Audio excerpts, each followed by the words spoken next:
Hello, જય શ્રી ગણેશ. આજે છે ગણપતિ દાદાનો 5મો દિવસ. 4 દિવસ તો કેમ વયા ગયા ખબર ય ન પડી ને આજે 5મો દિવસ છે અને આજે આપણે આરતી ને એવું કરવાનું અને સ્પેશિયલ આજે રવિવાર પણ છે તો આજે આરતી થોડીક લેટ થાય છે.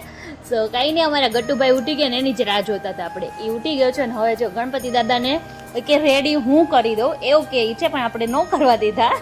અને અહીંયા જો અમારા ગણપતિ દાદાના સવારમાં દર્શન કરી લ્યો તમે બધા અને આરતીની તૈયારી થઈ ગઈ છે.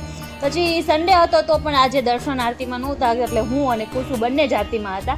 તો અમે બંને છે ને આરતી કરી, થાળ કરી અને પછી ગણપતિ દાદાના ઘડીકવાર ગીત ને એવું ગાઈએ ને બહુ મજા આવે. સવારની આરતી તો જો કે હું અને કુસુ બે જ હોઈએ છીએ.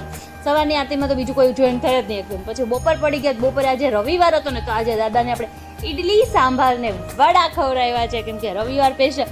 મારે તો જલેબી ગાંઠિયા ખવડાવવાનો વિચાર હતો પણ સવારમાં લેટ થઈ ગયું ને તો પછી કીધું હવે આજે બપોરે આપણે ઇડલી વડા ને એવું ખવડાવે.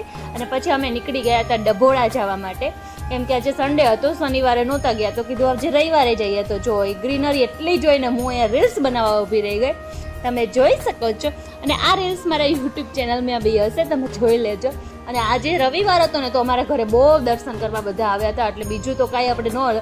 અને આવીને ફટાફટ આપણે છે ને ખમણનો પ્રસાદ કરી દીધી રાત્રે અને પછી બધા પ્રસાદી લીધી અને બધા અમારી ઘરે બહુ દર્શન કરવા આવ્યા હતા. આજે બહુ મજા આવી ગઈ. સન્ડે હતો ને એટલે તમને મજા આવી હોય ને તો મારા બ્લોગમાં